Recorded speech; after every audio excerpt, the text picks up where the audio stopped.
Allez, c'est parti. Aujourd'hui, on va parler d'un truc super intéressant, l'intelligence du sommeil.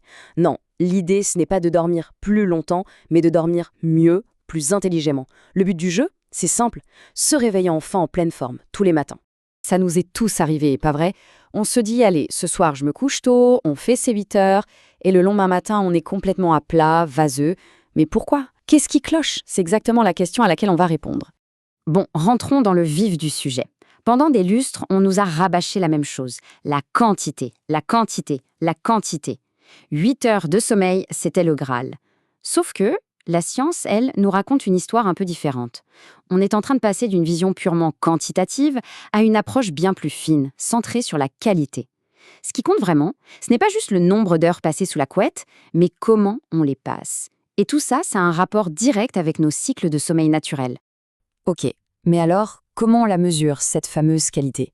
Eh bien, tout est une question de rythme. Le rythme de notre sommeil. Et au cœur de ce rythme, il y a un chiffre, un seul, qui est absolument essentiel. Et ce chiffre magique, c'est 90. 90 minutes. C'est la durée moyenne d'un cycle complet de sommeil.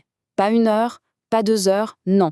Précisément 90 minutes. Si on retient juste ça, on a déjà fait un grand pas pour reprendre le contrôle de son énergie. Concrètement, un cycle de sommeil, c'est quoi? En gros, c'est un voyage de 90 minutes qui nous fait passer par plusieurs étapes.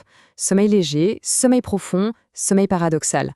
Le truc, c'est que se faire réveiller en plein milieu d'un cycle, surtout en phase de sommeil profond, c'est un peu comme si on nous arrachait du lit en plein milieu d'un rêve incroyable. C'est brutal, on est complètement perdu. Par contre, se réveiller à la fin d'un cycle, c'est beaucoup plus naturel.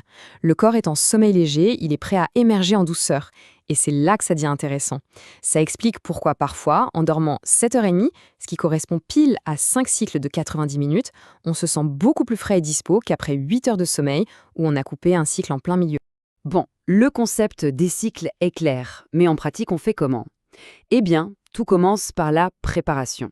Et pour ça, il y a un moyen mnémotechnique super simple et hyper efficace, la règle du 3-2-1.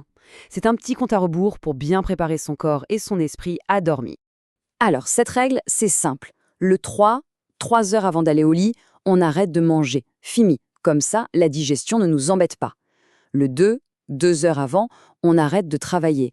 On laisse le cerveau se calmer, déconnecter du stress de la journée. Et le 1, et ça c'est souvent le plus dur pour nous tous, 1 heure avant de dormir, on coupe tous les écrans. La lumière bleue de nos téléphones, de nos tablettes, c'est l'ennemi juré de l'hormone du sommeil, la mélatonine. Pourquoi faire tout ça? L'idée derrière cette règle est ultra simple mais vraiment fondamentale. Chaque étape envoie un message clair à notre corps. Et c'est le moment de ralentir.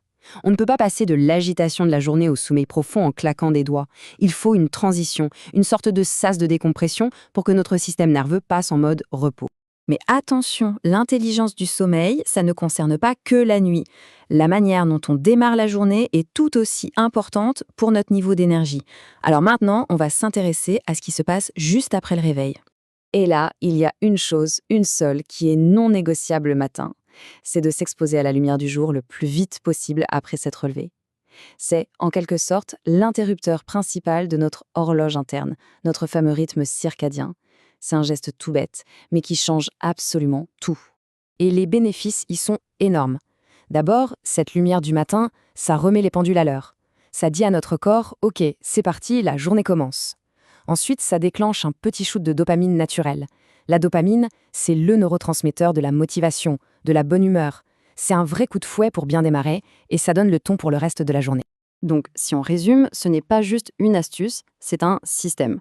D'un côté, on a la routine du soir, le 3-2-1, qui prépare une bonne nuit. De l'autre, la lumière du matin qui lance une journée pleine d'énergie. Les deux fonctionnent ensemble, se renforcent l'un l'autre et créent un véritable cercle vertueux de repos et de vitalité. Alors pour finir, on peut se poser la question. Et si finalement la clé pour se réveiller en pleine forme n'était pas de compter les heures, mais de compter les cycles? Et si on arrêtait de stresser pour atteindre le chiffre 8, pour plutôt viser un nombre de cycles complet de 90 minutes? C'est une perspective qui pourrait vraiment changer notre rapport au sommeil.